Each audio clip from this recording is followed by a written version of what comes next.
Assalamualaikum warahmatullahi wabarakatuh. Selamat untuk para kepala desa dan tentu saja warga desa dimanapun di seluruh Indonesia atas direvisinya atau disetujuinya revisi Undang-Undang Nomor 6 Tahun 2014 pasal yang ke-39 khususnya terkait dengan perpanjangan masa jabatan kepala desa yang tadinya 6 tahun menjadi 8 tahun walaupun tetap dibatasi, dan itu penting pembatasan, sudah barang tentu hanya 2 periode seperti halnya di tingkat pemerintahan lain, terutama di tingkat pusat. Persoalannya adalah apa yang bisa dikerjakan selama 8 tahun dan bagaimana nanti para kepala desa bisa mengayomi masyarakat selama 8 tahun dan masyarakat tetap ada dalam kestabilan dalam kehidupan mereka, termasuk dalam persoalan ekonominya itu sendiri. Tentu saja gagasan selama 8 tahun tentunya nggak berhenti sampai di situ. Diperlukan pendanaan yang jauh lebih kuat. Saya kira itu yang lebih penting ya dibandingkan dengan masa jabatan 8 tahun tadi. Itu saja sudah baik insya Allah, dan saya tentu saja mendukung ditetapkannya revisi tersebut tadi. Hanya saja sekali lagi bahwa dana desa yang hari ini cenderung mandatori, dan itu yang sering dikeluhkan kalau saya berkunjung ke desa-desa. Ya, mandatori itu artinya apa? Seluruhnya diatur oleh pusat, sudah ditentukan alokasinya ke A, B, C, D, E dan seterusnya. Hal yang tidak kalah penting sekali lagi pada saat mengelola dana desa, desa tentu punya kemandirian. Bila perlu sampai kepada kemandirian fiskal di tingkat desa, bagaimana pendapatan dan pengeluarannya juga seimbang. Itu yang sangat kita perlukan.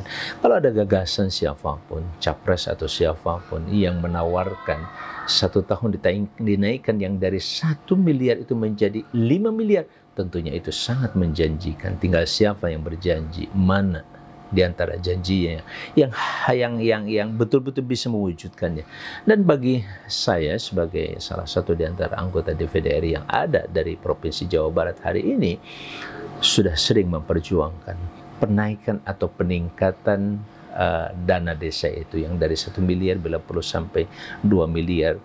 Bahkan kalau ada gagasan sampai 5 miliar itu sangat-sangat luar biasa. 1 miliar misalkan untuk ekonomi, 1 miliar untuk infrastruktur, 1 miliar itu untuk pendidikan, dan 1 miliar untuk yang lain-lainnya. Itu tentu saja akan sangat-sangat menggairahkan suasana dan bagaimana kondisi di desa itu sendiri. Hanya saja tentu saja perlu pengawasan yang jauh lebih ketat. Sekarang banyak yang terseret hanya dengan 1 miliar. Bagaimana dengan 5 miliar? Tentu kita jangan berpikir seperti itu. Berapapun ketika ada pengawasan, pelatihan dan penyiapan SDM yang cukup profesional dan punya integritas tinggi, ini tentu saja diuntungkan desa-desa yang sekali lagi cukup berintegritas tinggi dan profesional. Kalau namanya tidak profesional, mohon maaf ya, apalagi tidak punya integritas terhadap bangsa dan negara termasuk masyarakat di desa, 1 miliar pun akan habis begitu saja tanpa makna, bahkan tanpa ada hasil pembangunan yang signifikan.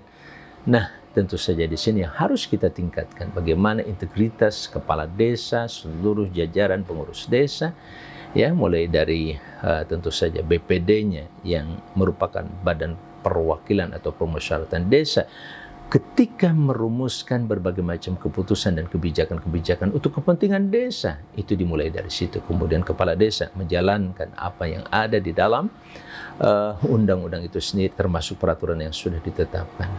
Sekali lagi saya haturkan dan saya ucapkan selamat kepada para kepala desa dan tentu saja bagi warga masyarakat yang ada di desa. Kalau ada yang tidak setuju, ya tentu saja itu masih merupakan sebuah rencana ke depan.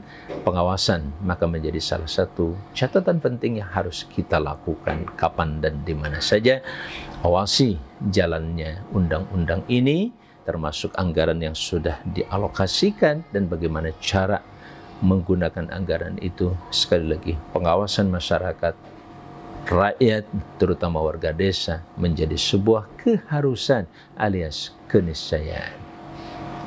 Sekali lagi saya haturkan selamat. Assalamualaikum warahmatullahi wabarakatuh.